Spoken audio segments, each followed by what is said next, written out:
Ang pinagmula ng pamalang Mandaluyong ang pag-uusapan, abay marami ang pinagmula nito. Ang isa sa mga ito ay ang pag-iibigang Manda at Luyong. Isa rin sa mga kwento ay dahil sa pudong Luyong na marami sa lugar.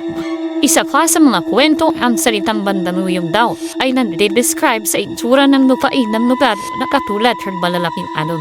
Ang Mandaluyong ay naunang kilala bilang baryo ng Santa Ana de Sapa, dati nung bande ng distrito ng Paco. San Felipe Neri ang ipinamalan sa bayan ng Mandaluyong. Inihiwalay ang San Felipe Neri sa bayan ng Santa Ana de Sapa noong 1841. At noong panahon ng Amerikano, isinama ang bayan ng San Felipe Neri sa municipality ng San Juan del Monte. Lumipas ang 3 taon noong 1907, inihiwalay na ang San Felipe Neri mula sa San Juan. 1931 Ibinalik ang pamalang Mandaluyong at 1994 nang ganap itong maging lungsod.